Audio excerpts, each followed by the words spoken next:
Welcome back, guys, to another video on the channel. Hope you guys are well. And today, it's not really good news, is it?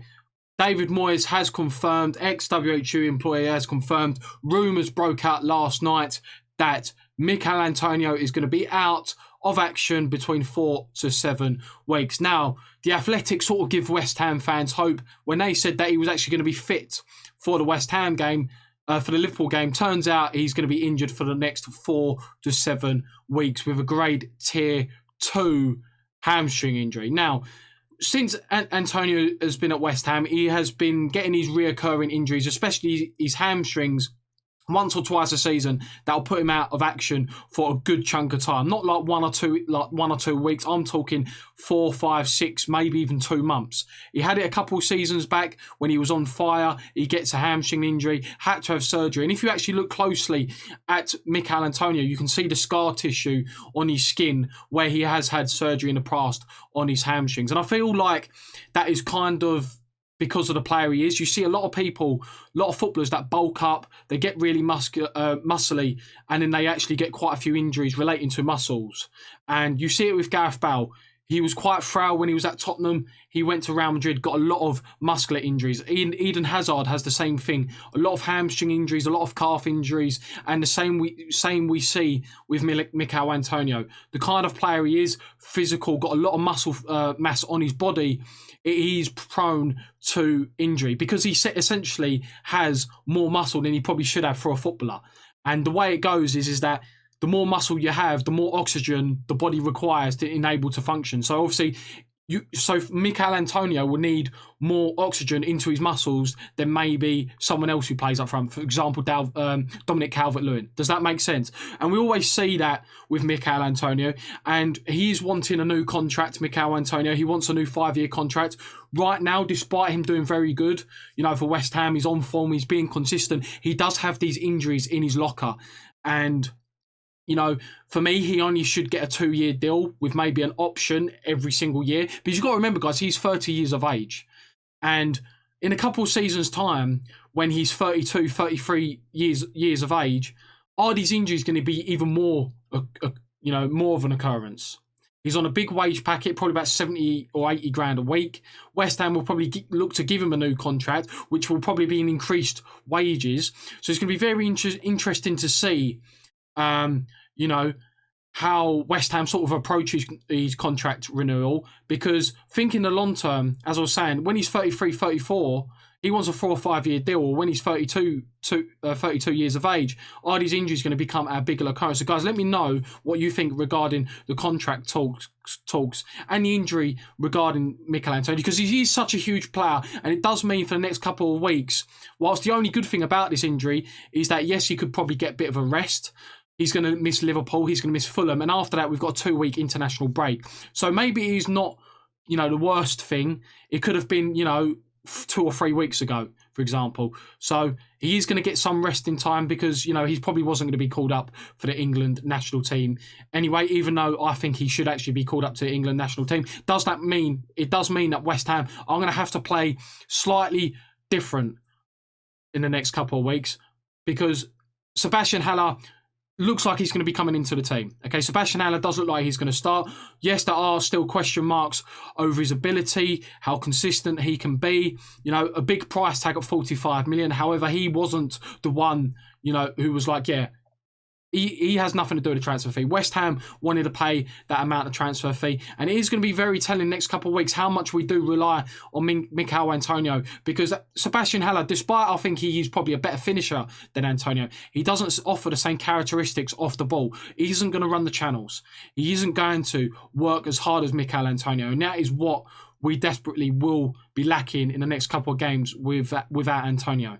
Because with Antonio, whilst he is very good in the air, he has the ability to stretch defences, go in behind, drop deep, drift out wide, run out fullbacks. He has the ability to do that. And Sebastien Haller, whilst he doesn't have the ability to do that, he does offer other characteristics that maybe Michail Antonio doesn't offer. Sometimes Antonio's hold-up play can be questionable because his first touch isn't the greatest. Michail Antonio, whilst he has done very well for West Ham and he's been absolutely smashing it, and in my opinion should be called up to the England squad because he offers that something different. I don't think there's another striker in this country that can offer what Michail Antonio can offer. However, maybe, stuff that he does need to work on, his first touch. Sebastien Haller can sort of bring that into play, about better hold up play in regards to transitions. However, it does require that people are going to have to move off the ball and support Sebastien Haller, because we can see that Sebastien Haller, he does need support. If you're going to isolate him, leave him isolated, there's no point when the ball gets lumped up to Haller. He controls the ball, brings it down his chest. He's looking around and his nearest pass is 25 yards away. So it is important that David Moyes sort of figure out some style of play and a tactical sort of, a tactical way that he can get the midfield sort of going up and supporting Sebastien Haller, because that's what we'll do. We'll get the best out of Haller. And in my opinion, if we do provide the service, right, for Haller, he will score goals. Yes, he scored goals against, he scored goals against lower league opposition in Charlton and Hull. Yes, he scored 2 goals. But he come on against Wolves. Yes, the game was dead and buried. However, Masuaku put a fantastic cross in the last minute. It was a fantastic header. Used his brain. When they teach you football, head the ball into the ground. It's hard for goalkeepers, especially when he bounces off the turf, to sort of react and get to. He does exactly that, heads it past the goalkeeper to make it 4-0 against Wolves. And again, it's always been about the supplier. If Haller gets the supply and we play to his strengths, he will score goals. There was a period just a little bit before lockdown, right? He was scoring goals. He scored 2 against Southampton. He scored against Bournemouth. That period of goal scoring at the beginning of the season when West Ham were doing well. Granted, we were doing well, but right now, for me, Sebastien Haller does need to step up. This is a time to shine, right? There is a lot of doubters. There's a lot of people, he splits the fan base's opinion. He doesn't work hard. He's not good enough. We shouldn't have paid 45 million. However, there is a player in him. With the right system around him, right, we could probably fit Antonio and Haller into a team, and I think we've seen glimpses of that in the past against Southampton away from home. One of Manuel Pellegrini's final games in charge at West Ham when we won 1-0, we saw that Haller was dropping deep. That's what he does. He's a hold-up player. He was dropping deep. However, he saw when he dropped the ball down off his chest, he saw such as Antonio running into the channels, doing what he does best, running off players, being a havoc. His movement off the ball, Antonio, is fantastic. So, that's the kind of player. And I do think there is a future for Haller if we can sort of fit Antonio and Haller into the same team. But it's going to be very interesting to see how David Moyes sort of going to implement Haller. He might not even go with Haller. There's obviously people saying that he might even go with Jarrod Bowen. Jarrod Bowen, whilst he does have similar characteristics with Antonio, such as he very good off the ball, very good movement off the ball, very fast, works hard for the team. However, Bowen isn't a striker. He hasn't got the strength. He hasn't got the the hold up play to sort of lean into a defender, bring the ball down on his chest. He's a small guy. He's a winger. So for me, Bowen shouldn't be playing out wide. He should be playing right wing. But there's also cause for debate. Is that if Haller comes in, who plays on the left wing? Because for me, Fornals, whilst he has been excellent so far, especially the last couple of games, a fantastic goal and assist against Leicester, should have scored against Manchester City. And he has done that a couple of times this season, and even last season, where he has had very good goal scoring opportunities and has sort of panicked or hasn't shown the composure that we do actually think he has, because he's a very good passer of the ball. He can see those openings, so he has got the composure, but he just doesn't seem to have the composure in front of goal at all times, And it's going to be interesting to see. Does he go with Ben Rama? Does he go with Lanzini? For me, Fornals isn't going to be the kind of guy that is going to support. He isn't going to be able to give the support that Haller needs. And for me, whilst I don't think he's match fit, I would probably throw Ben Rama in.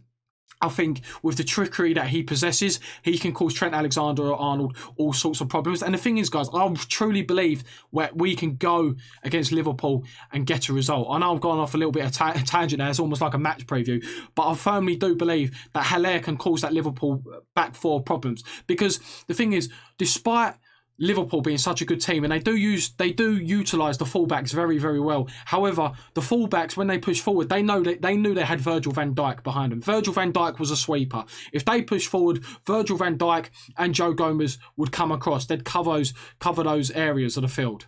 Right, Fabinho would sometimes drop in and sort of make a third centre back. So when they were caught out on the counter, sometimes you see Virgil van Dijk in a wide position. you'd see Joe Gomez in a left-sided wide position, and then you have Fabinho who drop in to sort of receive the ball in deep areas. And without Fabinho, which looks like he won't be playing because he did pick up an injury, without Van Dijk, I really do think Sebastien Haller, if we can get the right support to him and the right, supply, get balls in the box, I do really think we could do damage to this Liverpool team. I really do. If we can keep it tight at the back, whilst I do think we'll concede, I do think we can go into this game at least picking up a point. Liverpool right now are not the team that they were last season. They've got a lot of injuries. There was even a clip of Salah after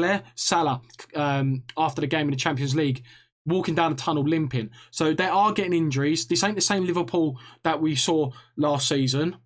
I do think we can get at them. I think if we can get balls into the box, get support round Haller, that's the most important thing. If we do not get the fundamentals and the basics right and getting support to Haller, you can't expect Haller to bring the ball down his chest, skill free people up or run at the defenders. That's not him. With Antonio, sometimes you can isolate him at times because we can get the ball to him and he can run with the ball. He can run, he can out-sprint a lot of defenders. However, Haller's not that kind of player.